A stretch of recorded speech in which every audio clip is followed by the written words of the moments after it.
不就是因为在仙人岛内，我让你自己长了自己10个耳光吗？见北堂子墨不言不语，楚风淡淡一笑，继续说道：什么？自己长了自己10个耳光？是北堂子墨吗？是北堂子墨自己长了自己10个耳光，这到底是怎么回事？楚风此话一出，人群顿时大惊。他们听说了楚风的种种利奥德，但却还没听过这件事，而这件事对于他们来说，绝对是爆炸性的消息。这一刻，北堂子墨的脸顿时就绿了。这件事连仙人岛内的围观之人都没有敢传出去，但他万万也没有想到，这楚风竟然敢对着众人提起此事，当众让他丢人。不过你那也是愿赌服输啊，现在这个情况，莫非是输不起了吗？楚风继续说道。楚风，你少胡言乱语！北堂子墨受不了了，指着楚风怒吼起来。他是要翻脸不认账，胡言乱语，这是准备赖账了呀。不过没关系，你想赖账，我也没有办法，毕竟这不是什么光彩的事。你若觉得丢人，我楚风可以当做什么都没有发生过。可是当日仙人岛内那么多人，他们也能如我一样，当做什么都没发生过吗？楚风摊开双手，耸了耸肩，虽然是一副无所谓的样子，但却看了一眼南宫崖以及南宫百合。子墨兄，当日之事我也见到了，你可不能死不承认啊，毕竟这显得很没风度。南宫崖领略了楚风的意思，于是赶忙开口，指正北堂子墨当日的行为，侧面的告诉众人，楚风所言属实，就是北堂子墨，你难道忘记当日你扇自己耳光的时候，扇的有多响了吗？那啪啪啪的，比鞭炮都要响亮得多。对了，你还把自己的脸颊打出血了呢，那叫一个惨啊！南宫百合也是开口了，这个丫头真是没有道德心，不仅指认了北堂子墨当日的行为，并且还把北堂子墨形容的甚是可怜，很有画面感，让所有人都能够通过她的形容想象出来当日北堂子墨自扇耳光的样子。这一刻，人群之中彻底炸开了锅，甚至有些人都憋不住想要笑。如果说只是楚风一面之词，他们还会怀疑，但是现在连南宫崖以及南宫百合都这么说了，并且北堂子墨的反应也很不自然，那么看来此事便多半属实。只要想一想，北堂子墨做出了如此丢人的事，但是先前还想要不承认，他们在心底里便对北堂子墨的人品画了一个减号。而只要想一想，北堂子墨如果真的是因为与楚风打赌输了，在仙人岛内吃了瘪，所以才在这里堵着楚风，为的就是依仗家族的势力来报复楚风的话，人们又在心底里对北堂子墨的人品多画了一个减号，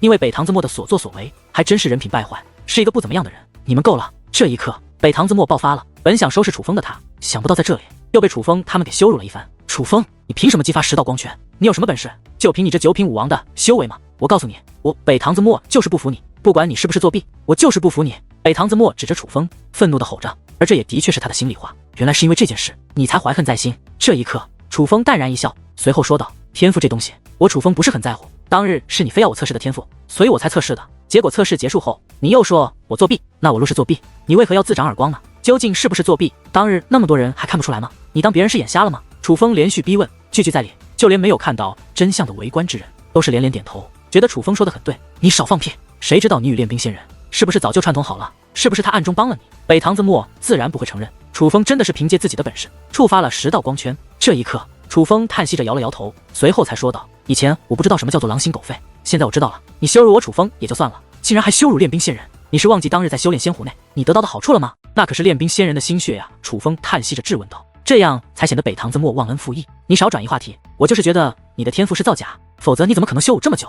还是区9品武王，连半帝都不是。北堂子墨一口咬住楚风的修为，而这也的确是楚风的软肋。在北堂子墨一再的攻击下，在场的许多人也都产生了怀疑。虽然楚风的天赋在仙人岛内展现得很是清楚，可是毕竟人们只是听闻，却没有见到。但是眼下楚风这9品武王的修为，可是真真切切的摆在他们面前。9品武王在5只圣徒的小辈中来看，绝对不算弱，但是与北堂子墨他们来比，可就太不堪了一些。这个9品武王的楚风，真的会比北堂子墨以及南宫崖他们强吗？很多人都在心中又都打了一个问号。北堂子墨，你说我楚风可以，但你说练兵仙人，我楚风便不能答应。你不是看不起我楚风的天赋弱吗？不是看不起9品武王吗？那好，今日我楚风就让你看看，我楚风究竟是个怎样的人。你北堂地族半地以下有多少人都可以随便对我出手，我楚风若是被他们逼退半步，就算我楚风输。楚风开口说道，很是自信，但是在场之人不知道楚风的本事，所以楚风的这番话在他们看来也未免太狂妄了一些。半地以下多少人都可以，只要被逼退半步就算输，这简直太狂妄了。毕竟对方不是寻常的角色，而是拥有地级血脉的北堂地族啊！北堂地族哪一个不是天才？楚风真的能行吗？好大的口气！不用多少人，我北堂原留一个人，自己就能对付你。北堂地族站出一位年轻男子，他与楚风年龄相仿，却比楚风的修为弱上1品，乃是8品武王，但是他却完全没有将楚风放在眼中。忽然，那名年轻男子暴喝一声，王级武力散发而出，整个人都是金光闪闪。他这就要对楚风动手，可是忽然之间，他竟脚下一滑，随后以狗枪使的动作，一头栽倒了海水之中，竟然当众摔倒了。不对，他不是摔倒了，而是被人击倒了。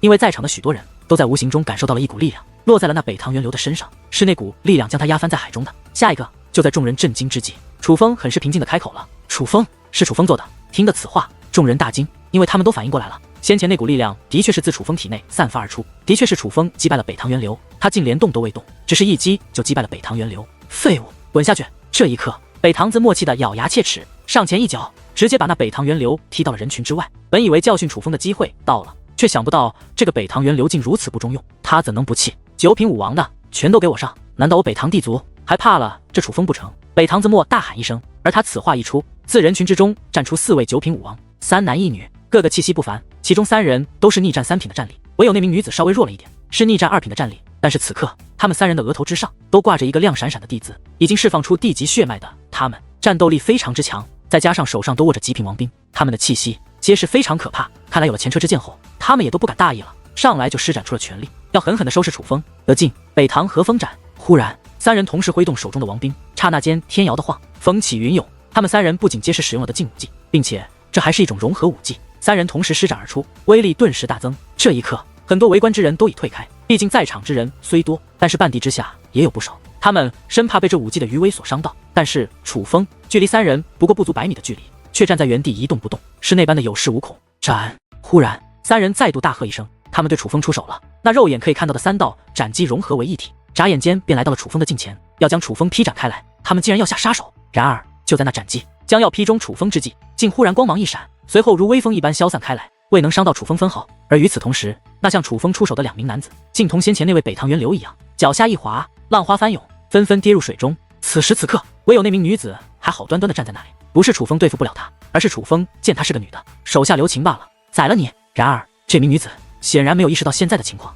楚风虽然留情，可他不但不领情，反而一个漂亮的身法，瞬息来到楚风身前，随后挥动手中的王兵短刀，划过一道杀意凛然的半月星光刃，对着楚风的脖颈就砍了下来。这是要切掉楚风脑袋，只不过这看似有力的一刀，只在楚风抬手之间就被接了下来。楚风用自己的手握住了那女子的王兵短刀，不仅紧紧地抓住了，只见楚风手掌一握，力量涌动之间，只听砰的一声，那王兵短刀竟碎裂开来，化作无数碎屑，四下翻飞。女子被楚风的力量吓到了，楚风都没有对她动手，她便自己倒退数步，最后一个慌了神，失去了踏水而行的能力，瘫坐在了水中。废物，全都是废物，全都给我滚蛋！北堂子默此刻气的简直连心肝肺都快要气炸了。如果说他北堂地族的人能与楚风争斗一番再输，那也就罢了，竟然连争斗都没做到就输了，这也实在太丢人了一些。他的脸面，他北堂地族的脸面都被丢尽了。此时此刻，他真的很想亲自出手教训楚风，只是可惜他不行，毕竟他的修为比楚风强太多，就算赢了楚风，也会被说成是胜之不武。楚风小友，这不公平，你用的是结界之术，而他们用的乃是武力，你的结界之术高超，他们自然不是你的对手，毕竟你是蛇纹级黄袍界灵师。这样吧，不如我用结界之术来与你切磋一番，如何？若是能够胜我，那才能说明你天赋异禀，是天赋超群之辈。就在这时，北堂地族中又站出一人。这名男子走出来后，莫说南宫崖他们，就连围观的人们都有些看不下去了。这名男子的年龄最起码也有80多岁了，严格来说，他虽然也能算是小辈，但是毕竟比楚风大了几十岁，并且他的修为也不是半地之下，而是3品半地，这怎么看都像是欺负人啊，并且是很欺负人的那种欺负。看来北堂家是输不起了，竟然连快要100岁的老家伙都派出来了。你比楚风多修武几十年，就算赢了，你光彩吗？南宫崖实在看不下去了，开口羞辱。话别这么说，我的修为自然比楚风要强，但我还没过100岁，以5之圣土的平均寿命来算，我也算作小辈，所以在辈分上我不算欺负他，而我以小辈的身份与他交手，这有什么不妥？他修为不如我，那是他的问题，更何况我今天也不用武力对付他，而是以他擅长的结界之术来对付他，并且我能感受到他的结界之术已经达到了蛇纹级黄袍界灵师的水平，而我只是重纹级而已，所以我与他交手，绝对不是我欺负他，而是他欺负我。那位义正言辞地说道：“你可真是不要脸！”眼见着对方竟然把黑的说成白的，把白的说成黑的，如此的强词夺理，南宫百合气的小脸通红，恨不得狠狠地教训对方一番。确实太不要脸了，这不是强词夺理，明摆着欺负人吗？这就是输不起。北堂地族看来也不过如此。而事实上，不只是南宫百合看不下去了，此刻在场的很多人都与南宫百合一样，觉得对方太不要脸了。毕竟人们都不是傻子，他与楚风交手，究竟谁吃亏，一眼就能看出来。并且，就算楚风的结界之术比他高，那是楚风的本事。楚风才修炼了10几个年头，就能把结界之术修炼到蛇纹级，这绝对是天才中的天才。可是北堂地族的那位呢，都快100岁的老头子了，还只是重纹级的黄袍界灵师。虽然严格来说，他也算的结界天才，但是与楚风比，可就相差太多了。楚风比他强，这完全就是他资质不行，天赋不如楚风，可他却硬生生的说成是楚风占了他的便宜，这着实太不要脸了一些。无妨，既然他想与我切磋，那我就成全了他。然而楚风则是很无所谓，因为别人不清楚他的本事，楚风自己可是清楚的很。以他如今的结界之术，莫说对方是一位寻常的3品武帝，就算对方拥有逆战3品的战力，楚风也绝对不怕他。当初还是重纹时，楚风的结界之术就能与4品半地抗衡，如今已贵为蛇纹，就算6品半地楚风也是完全不惧。若要严格来论，楚风如今结界之术的战力只比他的武力强，而不会比武力弱。少废话，接招吧你！楚风刚刚开口，那位便直接出手。他要做的就是出其不意，向楚风发动奇袭。这位果然无耻至极，处处都彰显他的卑鄙。刹那间，金色的结界之力化作万道剑矢，以飞快的速度密密麻麻楚风压迫而来。这位倒也不愧是重文级的黄袍界灵师，他的结界之术虽然不及他的武力，但是也具有不凡的杀伤力。不过可惜，他这样的攻击根本伤不到楚风。楚风只是意念一动，一道结界墙便横在了楚风的身前。这道结界墙就是坚不可摧的铜墙铁壁，任凭那结界所化的剑矢再强，却也休想破开这层结界。不过那位显然也不是吃素的，意念之间便可以控制那剑矢的走向。忽然间，那剑矢纷纷转弯，躲开了楚风的结界墙，自身后向楚风射了过去。雕虫小技，而这样的手段岂能难倒楚风？楚风依旧站在原地，动都不动，又是连续5道结界墙，自头顶、脚下、左边、右边、后边浮现而出，形成了一道四四方方、密不透风的结界堡垒，将楚风挡在了其中。而做出道结界堡垒之后，楚风便盘膝而坐，竟然连站着都懒着站了，就这样坐在结界之上，并且如一个身外人一样，以看热闹的目光，眼睁睁地看着那位向自己不断发动攻击。小兔崽子，竟敢小看老夫，看我怎么收拾你！那位被楚风这轻视的行为激怒了，双手开始变化，随后磅礴的结界之力便向天空奔涌，符咒旋转，结界汇集，随后一把巨大的弓箭便浮现于天际之上，弓弦拉满，巨箭待发。这是一种阵法，并且是很强的攻杀阵法。看来这位北唐地族的不要脸人士是要对楚风动真格的了。接招，此剑一出，这本还算平静的海平面顿时浪花涌动，很多人连站都站不稳。这不是那些人实力不济，实在是这位所发出的威势太过骇人。终于，那剑落在了楚风的结界墙上，顿时金光涌动，涟漪四起，凶猛的涟漪化作金色的飓风，向四面八方席卷开来。若不是有人将这涟漪化解，单凭这涟漪就足以在这海面掀起一道异常凶猛的超级风暴。可是当那涟漪退去之后，楚风不但完好无损，就连楚风的结界墙也是完好无损。这样的结界阵法竟也无法撼动楚风的结界墙，我就不信了。那位越来越怒，随后便不断的阵法向楚风发动攻势。那阵法可以说一个比一个强，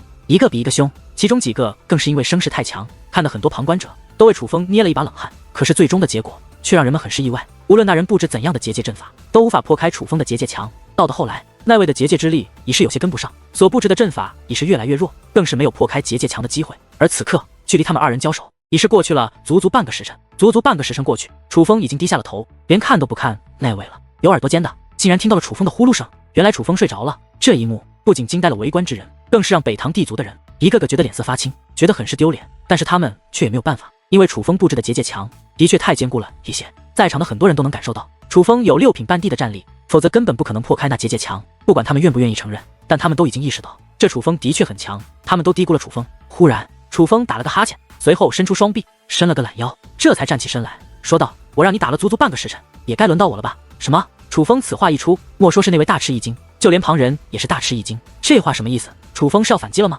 果不其然，楚风反击了。只见那结界墙散乱开来，化作一股金色的结界之力，没有什么特别的形态，但却如海上的蛟龙一般，夹带着不可思议的力量，闪烁着耀眼的金光，掀起滔天的巨浪，向那位压迫而去。来啊，老夫怕你不成！那位不甘示弱，身形一纵，竟向天空飞掠而去。与此同时，布置道层结界墙，想像楚风一样用结界墙来抵挡攻势。不过可惜，二人实力相差太多，在楚风那结界之力的面前，他的结界墙连豆腐都是不如，一碰就碎。眨眼之间，数道结界墙全部被轰成粉碎。可恶！我堂堂3品半地，岂会败给了你？眼见着那结界已经向自己靠近，自己的结界之术又根本无法抵挡，那位怒吼一声，随后竟拔出了一把金光闪闪的巨斧，握于手中。那是一把极品王兵，他不仅动用了极品王兵，此刻他的额头之上还闪烁出一道金灿灿的地字。他动用了地级血脉，极品王兵加上地级血脉，顿时使他的战力大增。虽然他只是寻常的3品半地，但是他此刻的战力已是达到了4品半地。输不起，他这是真正的输不起。本来说好了比拼结界之术，可是到头来还是动用了自己的武力。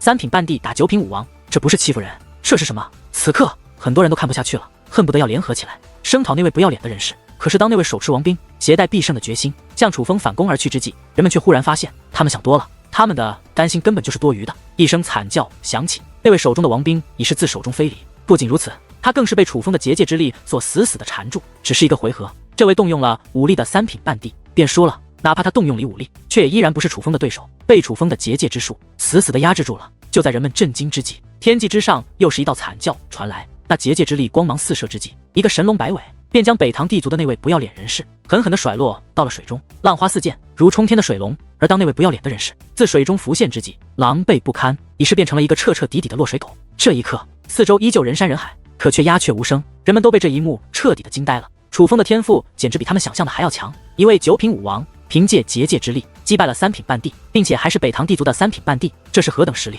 这是怎样强大的结界之术？天才之名，楚风没有辜负。在场的很多人对楚风都是刮目相看，但他们最吃惊的是，楚风出手可谓毫不留情，这样的手段当真是让北唐地族颜面丢尽。北唐子墨，这个结果你可还满意？楚风看着北唐子墨，笑眯眯地问道。此刻，北唐子墨的脸庞早已扭曲，跟吃了鼻屎一样难看，那种不甘，那种愤怒，那种屈辱，简直快把他这位北唐地族的皇子给逼疯了。楚风，咱们走着瞧。最终，北唐子墨丢下了这句狠话，便转身离去。与此同时，北唐地族的其他人也都离去。而楚风注意到，北唐地族的人离开之时，都很是不善地看了楚风一眼，尤其那位叫做北唐至强的武帝强者，看向楚风的目光更是满满的怒意。北唐地族的威严不容亵渎，而楚风今日的所作所为，不仅是在亵渎北唐地族的威严，而是一种赤裸裸的羞辱，这对北唐地族来说是不可原谅的。楚风与北唐地族的梁子已经结下了，说实话，这并非楚风所愿，毕竟如今的楚风还很弱小，还不具备与北唐地族这座庞然大物抗衡的实力，但这也是没办法的事情。今日的梁子不是楚风先前的行为结下的，而是从楚风第一次看到北唐子墨的时候就已经结下了。北唐子墨是什么人？这是一个极为自负的人，他不仅不把他人放在眼中，还不把他人的性命放在眼中。他第一次看见楚风的时候，就对楚风产生了怨恨，就有铲除楚风的念头，不因别的，只因楚风与淡台雪走得近，而淡台雪又是他中意的女生子。这北唐子墨不想让楚风活，那楚风也不会让他好过。所以在北唐子墨一再挑衅之下，楚风终于爆发，今日更是借着南宫地族与妖蛟王兽的撑腰下发动反击，让北唐地族当众出糗。今日楚风不仅踩着北唐地族的荣耀证明了自己的天赋，他更是会踩着北唐地族的荣耀成就自己的名声。今日在场的人可不在少数，相信要不了多久，在这帝王领域之中，就会有不少人知道楚风的名字。一个天才，不仅在练兵仙人举办的赐兵大会之中获得了最好成绩，更是在北唐地族的挑衅下大展神威，以九品武王的修为击败了北唐地族的三品半帝，战力滔天，简直无与伦比。楚风，你可真是让我刮目相看，想不到你的结界之术竟如此之强。妖蛟听雨走上前来，显然他也没有料到楚风会是蛇纹级的黄袍界灵师。要知道，在楚风这个年纪能够成为黄袍界灵师已是非常难得，而成为蛇纹级的黄袍界灵师，怕是整个五只圣土也没有几个。所以抛开楚风的战力不谈，单单是楚风的结界之术就已是真正的天才之列，只要不出意外，日后必成大器。也许千年之后，五只圣土的龙纹级界灵师就有楚风的名字。多谢听雨公主出面解围，而楚风则是笑着道谢。如果说先前的楚风已经在妖蛟听雨那块鳞片令牌上感受到了妖蛟听雨与他结交的诚意，那么今日妖蛟听雨的所作所为，显然不仅更加表明了他的诚意，还让楚风对他的好感倍增了不少。楚风，你若拿我妖蛟听雨当朋友，就不要如此客气。不过楚风，今日之事，想必北唐地族定然不会善罢甘休。若是他们日后真的找你麻烦，你又难以应对，倒是可以到我妖蛟王族之中。虽然我妖蛟王族不敢说五只圣土最强，但北唐地族还真未放在眼中。你到我族中来，我可保你安宁。妖蛟听雨说道。听得此话，莫说楚风倍感意外，就连南宫地族之人以及众位围观者也都是吃惊不已。他们都没有想到，这妖蛟王兽会这般中意楚风，这简直是为了结交楚风，不惜与北唐地族为敌的节奏啊！可是不管楚风天赋如何，如今还只是九品武王，这样的楚风与北唐地族相比，简直不堪一击。妖蛟王兽这样选择，实在太欠思考，很不妥当。听雨公主的好意，楚风铭记在心。老实说，楚风也不能保证妖蛟听雨此话是真是假，但是他能在这么多人的面前说出这种话，就让楚风很是暖心。楚风，那我们就后会有期了。若是日后有机会，一定要到我妖蛟王族中来一叙。妖蛟听雨说道。一定。楚风抱拳回礼，随后妖蛟王兽便在妖蛟听雨的带领下离开了此处。虽然妖蛟王兽中此番出行的最强者是那位五帝级的妖兽，可是显然妖蛟听雨才是他们之中身份最为高贵之人。楚风，我来为你介绍一下，这位是涟漪。南宫雅走了过来，以及南宫百合等人也是走了过来，一同走来的还有那位武帝。楚风，小友，我们之前早就见过。那位叫做南宫莲的武帝笑眯眯地说道。他的确早就与楚风见过，就是当日踏入海域卷入风暴之时，虽然他们那个时候没有打招呼，但也的确是见过了。而比起当日初次见面，这南宫莲对楚风的态度简直是天壤之别。不过这也在楚风的意料之中，毕竟他已经知道了楚风等人在仙人岛内所发生的事情。楚风拜见南宫前辈，不管对方出于什么原因才帮自己，但毕竟帮了自己，所以楚风也是不能怠慢。楚风小友，不必如此客气，你与牙少爷和百合小姐他们一样，叫我涟漪就行。南宫莲笑着说道。涟漪，楚风赶忙改口。听得此话，南宫莲笑得更为灿烂了几分，因为此处人流太多，为了方便交谈，南宫莲带着楚风等人来到一处相对安静的地方，这才对楚风说道。楚风，妖蛟王兽向来待人冷漠，并且本性狡诈，做事凶狠，此次他们对你可谓是格外的殷勤，怕是另有所图，劝你多加小心，最好不要去到他们的族中做客。多谢涟漪提点。对于妖蛟王兽的本性，楚风是不太了解，但是我觉得妖蛟听雨并不像是那种阴险狡诈之辈，并且我答应了他，我想若是可以，妖教王寿我还是要去的。楚风回道。听得楚风的回答，南宫莲眉头微微一皱，但却也没有多说什么，而是赶忙转移话题，说道：听牙少爷说，楚风你需要龙级结界时，晚辈布置一座阵法，但是自身实力不足，需要龙级结界时辅助于我。楚风回道：龙级结界时很是少见，若是想找的话，最快的途径唯有天道拍卖场了。而楚风对我家的牙少爷、百合小姐以及茉莉小姐，可谓皆有救命之恩，我南宫家欠你一个人情，所以这件事我们会全力帮助你。不如你与牙少爷他们先去我南宫家做客，而我派人去天道拍卖场去帮你打探有没有龙级结界石，只要有的话，我们会全力帮你拍下；就算没有，我们也会等待时机，直到帮你找到龙级结界石为止。不必麻烦联谊了，我与南宫兄以及百合还有茉莉小姐乃是朋友，朋友之间相互帮忙，这是理所应当的事情，谈不上欠恩情，所以这件事还是我自己来办吧。更何况楚风出来帝王领域也很想见见世面，而这天道拍卖场便是一个好去处，所以我想亲自去看看。楚风说道：原来是这样，那这样吧，我们一起去，今日便启程。不知楚风小友意下如何？南宫莲说道：对呀，楚风兄，我们一起去吧。话说回来，我与百合和茉莉也都还没去过天道拍卖场，也想去见见世面，一起去吧。南宫牙说话间看了一眼南宫百合与南宫茉莉，对啊，我与茉莉还没去过呢，我们也想去开开眼界，长长见识。见状，南宫百合赶忙点头，就连南宫茉莉这小丫头也是如此。楚风明白南宫牙他们的意思，楚风如今得罪了北唐帝族，北唐帝族若是寻得机会，定然不会放过楚风，怕到时候不仅是简单的教训楚风一番，而是会要楚风的命。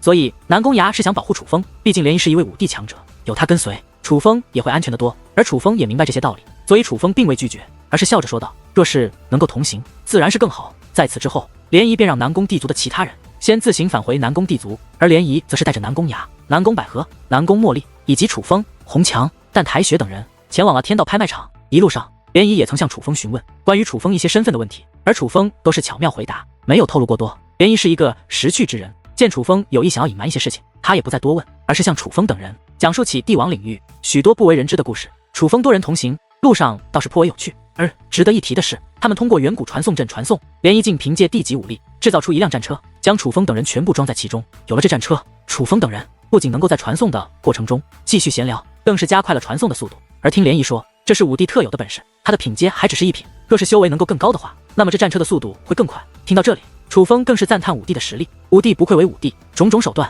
已经超出了人类的极限，说他们超出人类境界，拥有一定的神力也不过分。有联谊这座武力战车在，楚风等人的速度的确快了很多。当他们自远古传送阵中走出之际，又是一处人潮涌动之地，而顺着人流观望，在前方数里之外，有着一座恢宏的城池，城池上方飘动着如山一般巨大的5个字：天道拍卖场。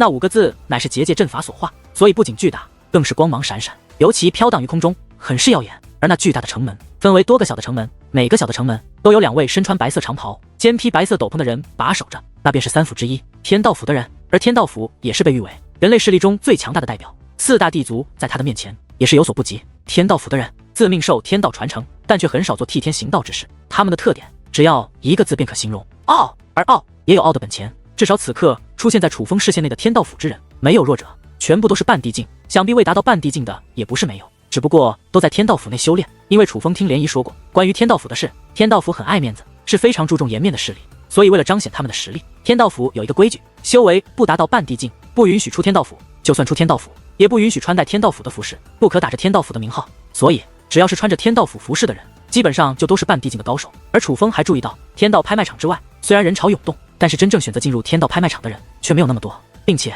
凡是进入天道拍卖场的人都基本上有一个共同的特征，那就是他们遮盖住了真容，怎么进入那里的人都遮遮掩掩的。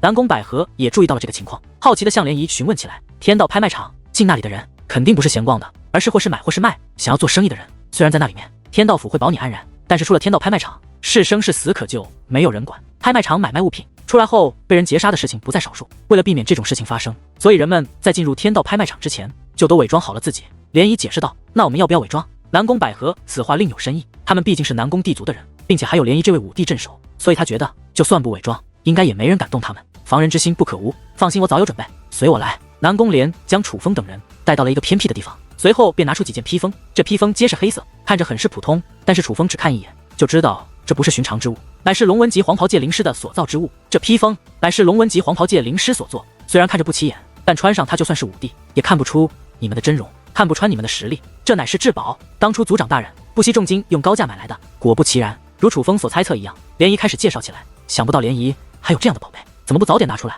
南宫百合等人很是兴奋地穿戴起来，他们发现这披风本是统一的大小，适合成人的体型，可是穿戴到南宫茉莉的身上，也会按照她那娇小的体型变化，很是神奇。最主要的是，只要穿上这披风，真的能将自己遮盖得严严实实，非常厉害。我也很久没来这天道拍卖场了，来到这里，看到那些人的伪装后，才想起这件事。涟漪笑着说道：“楚风，你这披风的颜色怎么变成了蓝色？”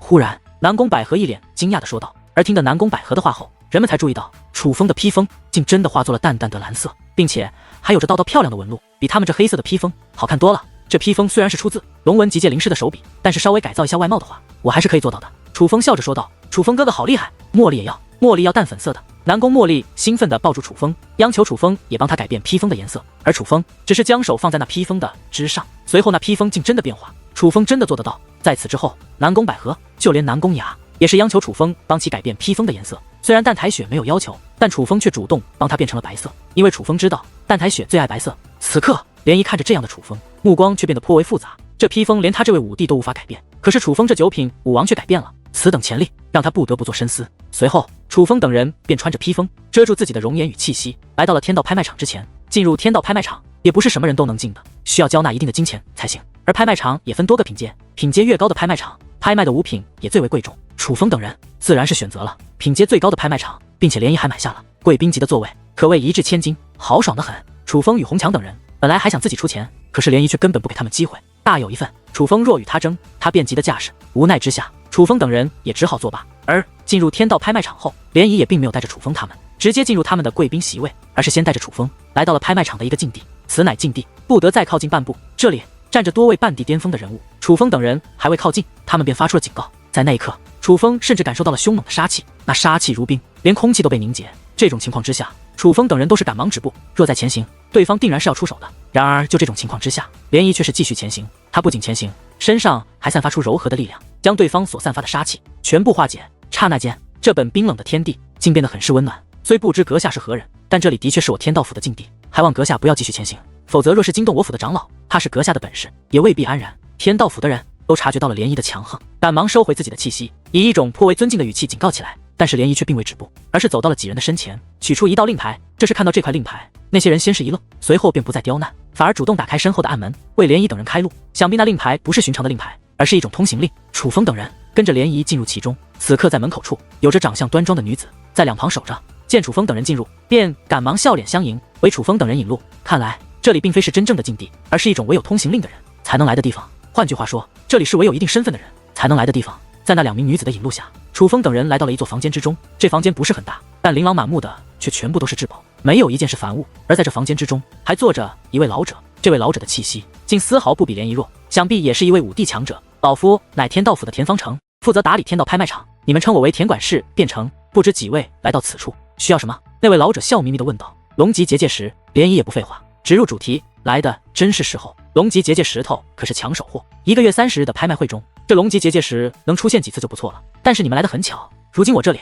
刚好有着一部分龙级结界石，不知你们需要多少块？田管事说道。100块。涟漪说道。这么多？听得此话，就连田管事也是面容微变，随后说道。我这里只有38块，只有这么多吗？涟漪问道。目前只有这么多。田管事说道。那我全要了。涟漪说道。这怕是不行，这38块龙级结界石并非来自同一位拍卖者，他们有的愿意内部出售，有的要求是必须要在拍卖会上卖的。田管事说道。今年龙级结界石最高拍卖价格是多少？这38块结界石我全部以最高价买，你去联系一下拍卖者，问问他们是否愿意。涟漪说道。这龙级结界石的价钱本就不低，最低拍卖价更是高得很，38块都以最高价买的话，那可是一个极为不菲的价格，你确定吗？田管事打量着涟漪，眼中有着一抹怀疑。你是怀疑我的实力？涟漪眉头微皱，他看出了田管事的心思。这倒不是，我从不怀疑客人的实力，只是想验证一下罢了。田管事一脸殷勤地笑着。涟漪也不废话，直接取出自己的乾坤袋，丢向了田管事，问道。不管最高价格是多少，我这里面的东西若全部变卖，莫说以最高价买38块，就算是买100块也是足够。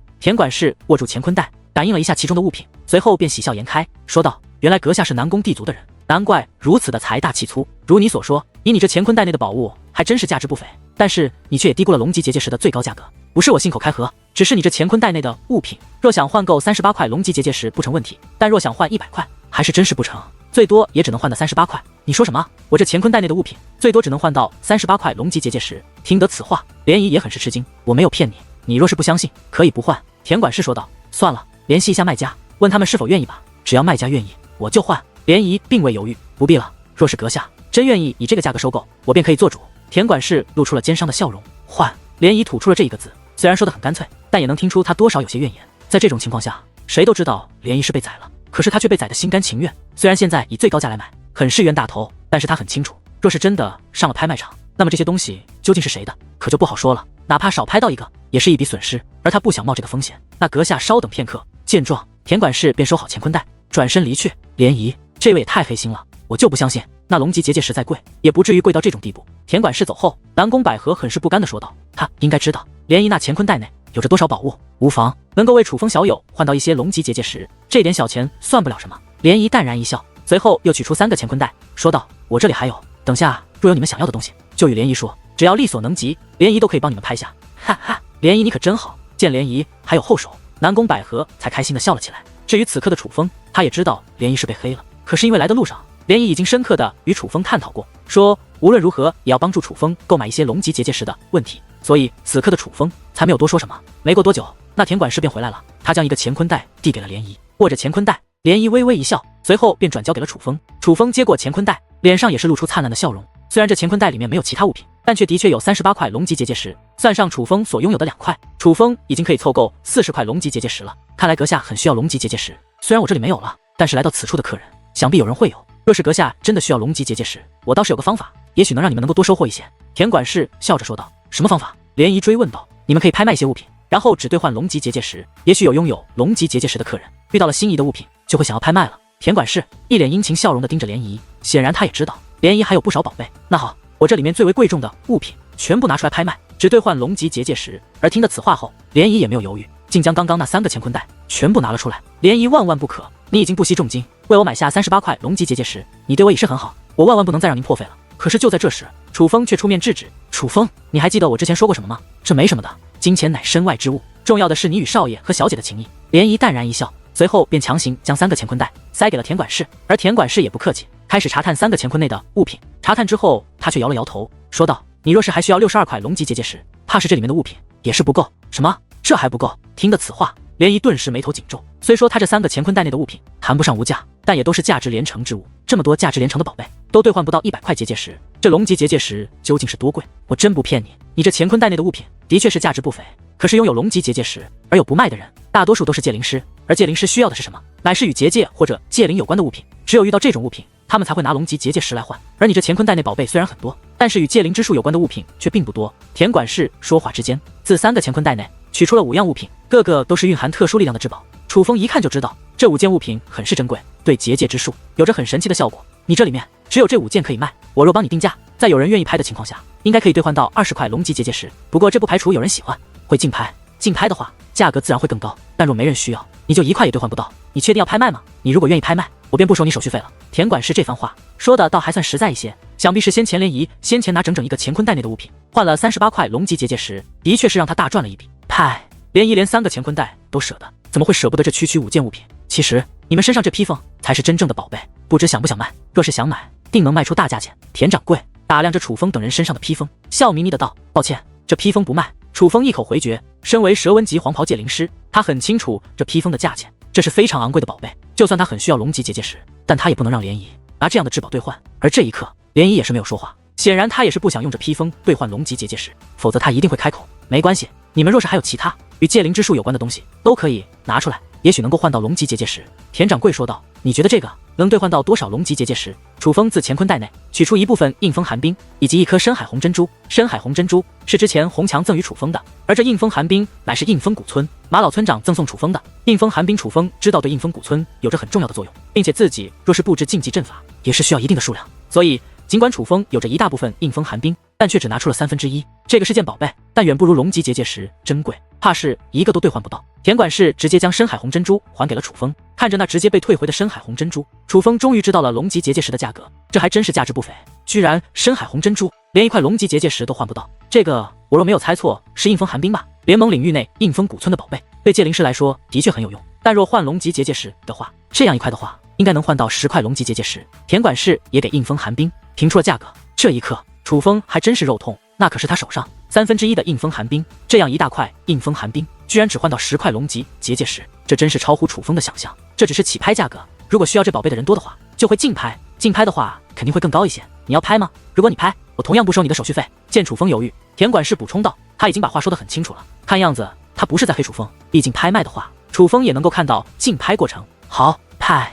楚风点了点头，相比于这东西，龙级结界石对如今的楚风来说更为重要。还有吗？田掌柜又问道。有。见状，南宫崖、南宫百合，甚至是南宫茉莉与淡台雪都纷纷拿出一部分与结界之术有关系的物品，想要帮楚风兑换龙级结界石。虽然到头来只有淡台雪的一件物品能以2块龙级结界石的价格起拍，而南宫崖以及南宫百合等人的物品都被退了回来，但楚风还是很感动的，因为在物品被退回来的时候，南宫崖、南宫百合以及南宫茉莉3兄妹甚至要拿他那件在练兵仙人那里得到的半成地兵来兑换。而看到半成地兵之后，就连田管事也是眼前一亮，毕竟那可是出自练兵仙人的手笔，而这位田管事又是一位识货的行家，自然知道这3件物品有多珍贵。不过楚风怎么可能让他们拿这样的物品来为自己兑换龙级结界石？先不说这3件半成地兵的价值，此事若是传到练兵仙人耳中，怕也是会对南宫崖等人的印象大打折扣。我这块烈焰铁能兑换到多少块龙级结界石？就在这时，红强取出了一部分烈焰铁，这可是宝贝，能够炼制地兵的宝贝。这东西应该是自烈焰铁莲花身上所得，那东西可危险得很，并且很难寻找，所以这烈焰铁可比龙级结界石还难遇到。你确定要兑换？看到这烈焰铁，莫说田管事又是眼前一亮，他果然很是识货。而此刻，就连涟漪看向红强的目光也是有所变化，显然没有料到红强能够拿得出如此珍贵的物品，打造地兵的物品可是真正的至宝。兑换的话，能兑换多少块？红强问道。起拍价20块，应该不多。田管事说道。换。红强一口答应。红强前辈，这一刻，楚风则是有些不情愿，他知道这烈焰铁对红强来说有多重要，并且为此红强付出了多少，所以他不想红强为了他而做牺牲。楚风，这是你应得的，要是没有你，我不可能得到这烈焰铁。当初我就说与你平分，可你不答应，但是今天你答应也得答应，不答应也得答应，这是我的一份心意，而我能帮你的也只有这些了，万万不可拒绝我。红强笑着说道。这一刻，楚风动容了，他已是无话可说，只好答应，而心中则是满满的感动。正所谓患难之时见真情，而今日红强等人为了帮助楚风，一个个都把自己压箱底的宝贝取了出来，这份真情着实令人动容。虽说龙级结界石对楚风来说很重要，但毕竟那些物品对于红强等人来说也都很是重要，尤其是红强为了这烈焰铁，可是守在落叶竹林多年，甚至差点为此搭上自己的性命。好，那我现在就帮你们安排拍卖，今天的拍卖会就能让你们的宝贝上台竞拍。不过虽然你们的物品都是价值不菲的宝贝，但是能否换到龙级结界石还要看天意。就像我之前说的，不管你们的宝贝有多值钱，有多难得一见，但唯有需要你们这宝贝的人才会拿出龙级结界石来兑换，因为对于他们来说，龙级结界石也是珍宝，否则他们早就拿我这里来拍卖了，而不会自己留着。田管事笑着说道。他的话楚风等人都懂，但此刻楚风却不由得握了握腰间那装着38块龙级结界石的乾坤袋，再度看向了涟漪。起拍价已是如此之贵，那涟漪用最高价格拍下的38块龙级结界石，又究竟用了多少宝贝，付出了怎样的代价？这完全是可以想象的。涟漪为了帮楚风，还真是不惜重金，这份人情楚风记下了。在拍卖之事敲定之后，楚风等人便前往了他们应该去的至宝拍卖场。这至宝拍卖场顾名思义，能在这里拍卖的物品那都是至宝级别的存在，这自然也是天道拍卖场最高级别的拍卖场。这至宝拍卖场很大，虽然是在室内，但却足以容纳数万人，并且每个座位之间都有着一定的距离，很是宽敞和舒适。座位的边上还备好了茶水，此刻也有不少人来到此处入座了，大部分都遮盖着容颜，隐藏着气息，但也有一少部分人不知是不懂规矩，还是自信过度，并没有任何的伪装，就那样大摇大摆地坐在拍卖场内，等待着接下来的竞拍。而进入此处，楚风最先注意到的却要数在拍卖台上方的一位老者。这位老者是天道府的人，因为他穿着天道府的服饰，气息悠长，活了不知多少个岁月，但最起码也有3000年。而他一头白发胜似白雪，自背后垂落而下，宛如白色的瀑布一般，只是这模样就与众不同，似是一位得道的仙人。此刻他盘坐于拍卖台上方，双眼紧闭，似是睡着了一般，但是他的气息却让楚风眼前一亮，那是比涟漪还要强横的气息，强横数倍不止。这位虽是武帝，但非一品武帝，怕是最差也要是一位2品武帝，高手，绝对的高手。有他坐镇此处，怕是几乎没有人敢在此处撒野。而楚风刚到这天道拍卖场没多久，就已经见到2位武帝，并且其中一位还是至少是2品武帝，这让楚风对天道府的实力不得不刮目相看。天道府不愧是3府之一，位于人类势力最巅峰的存在，这样的势力的确是青木山远不及之的，是真正的庞然大物。一番观察之后，楚风等人便来到了贵宾席位之上，普通席位乃是在下方，而贵宾席位则是在上方，不仅视野开阔，座位更是高级，左右两旁不仅有准备好的点心水果食用，每个人的身后还都有一位靓丽的女子端茶倒水，在旁伺候，很是舒服。在这里的确能够享受到贵宾级的待遇。入座后，南宫百合等人显得很是兴奋，可以看得出他们很期待接下来的竞拍，而涟漪更是从容得很，他们都没有将先前用重金为楚风兑换龙级结界石的事放在心上，果然是身出豪门，不将金钱放在眼中。事实上，楚风也是不将金钱放在眼中之人，但是今日却不行，他太需要龙级结界石了。如今他已经与北堂地族了两子，他深知南宫地族不能保他一辈子，而这样的他，若是一直让红强与淡台雪跟在身边，怕也迟早会害了二人。但是他想尽快的变强，成为能与北堂地族抗衡的人，又很不切实际，所以楚风一切的希望都寄托在了他体内那只戒灵的身上。若是掌控那只戒灵，那楚风将不再弱小，甚至能与北堂地族对抗。所以楚风非常迫切的希望他们竞拍的物品都能够拍出去，并且都能够拍得一个好价钱，能够获得更多的龙级结界石。这种感觉，可是忽然之间，楚风的神经一紧，他感觉到了杀气，尽管很是隐晦，但他还是感觉到了，因为那杀气离他很近，竟是来自涟漪。注视涟漪，楚风发现此刻涟漪的目光正投射在远处一座贵宾坐席之上，那里坐着一个老者。老者没有隐藏自己的身份，所以不仅露出了自己的真容，还暴露了自己的修为。那位老者长得很是猥琐，笑得更是猥琐，竟正在毫无忌惮地挑逗身后那服侍他的天道府女弟子，搞得那位女弟子小脸通红，很是难为情。别看着老人如此猥琐，但他的修为可是不弱，与涟漪一样都是5帝强者。涟漪，你与此人有仇？楚风知道涟漪的杀意绝对不是空穴来风，所以暗中用传音询问起来。此人自称铁恶人，奸淫掳掠，无恶不作，死在他手中的人足有数千万，那尸体能够堆成尸山，那血液能够积成海，无数家族被他屠戮。而他灭人全族的理由，也许只是看上了人家的一个女人，又或者是想要人家的一件宝贝，甚至是想吃人家的一条狗或一只鸡。但不管他想要的能否得到，他都会大开杀戒，不留活口，所到之处必然血流成河。所以这铁恶人是帝王领域最臭名昭著的5大恶人之一，我的丈夫与女儿也都死在了他的手中。而他当初杀我丈夫与女儿的原因，竟是他们2人太过亲密，他看着不顺眼，所以便出手杀过我丈夫与女儿后，还不忘留下杀人之缘由，公然就向我南宫地族挑衅。涟漪话到此处，杀意更浓，但声音却已然有些哽咽。竟有此事！听得此话，楚风也是心中一动，终于知道涟漪为何如此愤怒了。虽然涟漪也是南宫家的人，但却没有子女，也没有丈夫，而现在他终于知道涟漪为何是孤家寡人了，原来都是那位叫做铁恶人的老头所害。铁恶人，我要宰了你！忽然，远处的人群有人怒喝一声，那是一位半地巅峰的强者，不知来自何门何派，但此刻却手握王兵，向铁恶人发动了攻击。一道光刃横扫开来，整座拍卖场都是微微一颤。他那一击不仅杀意凛然，更是施展出了禁忌武技，威力相当骇人。这一刻，很多人都是脸色一变，尤其是修为偏弱者，更是吓出了一身冷汗。这至宝拍卖场内虽然空间很大，但也终究有限，若是半地巅峰在这里大开杀戒，怕是很多人都会命丧当场。然而他那道斩击刚刚发出，一股力量便忽然乍现，那力量一现，那斩击便瞬息灰飞烟灭。与此同时，那位发动攻击之人更是扑通一声栽倒在地，浑身瑟瑟发抖，不仅丧失了战力，更是连站起来的力气都是没有。是那位盘坐于拍卖台上的老者出手了。他虽然出手，可却连动都未动，只是在意念之间，就凭借地级武力破解了对方的斩击，压制了对方的自由。竟敢在我天道拍卖场撒野，给我丢出去！此人此生不得再踏入我天道拍卖场半步。那位老者连眼睛都未睁开，但却丢出了这句狠话。随后便有天道拍卖场的侍卫走出，将那位出手之人给带了出去。想必他真的再也无法踏入此处了。而这一刻，虽然没有人再对那铁恶人出手，但楚风却能够依稀听到辱骂声，以及咬牙切齿和双拳紧握的声音。看来这铁恶人伤天害理的事情还真是没有少做，否则不能在场之人中就有这么多想要杀掉他。诸位想杀我，也要选对地方，这里可是天道拍卖场，不是你们能撒野的地方！哈哈哈！铁恶人环视四周，疯狂的大笑起来，笑得那叫一个得意。而他此行此举，无疑让那些恨他之人更为动怒，甚至有些人一怒之下，竟然毅然的离开此处，不愿意在这包庇铁恶人的地方拍卖物品。见到这一幕，楚风似乎明白了为何铁恶人罪恶滔天，仇家无数，却还敢露出真容。显然他是故意的，就是故意要激怒那些与他有仇之人。此人不仅罪恶滔天，还非常的下贱无耻。涟漪，难道这铁恶人就没做过有害于天道府的事情吗？南宫百合小声询问。铁恶人聪明的很，他若做过对天道府不利的事，怎么敢来到此处？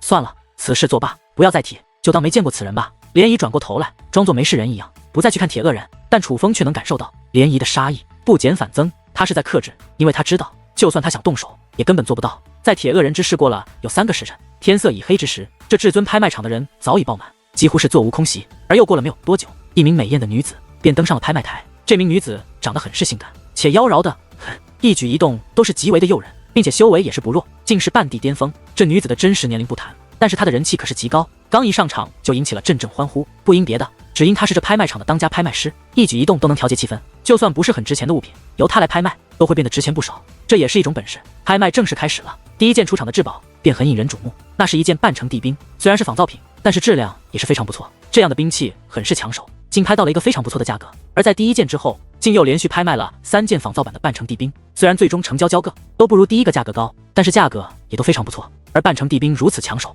也不是没有原因的，因为很多人来到此处为的就是拍卖这样的兵器，毕竟就算半成地兵哪怕是仿造品，但也不是王兵能够比拟的。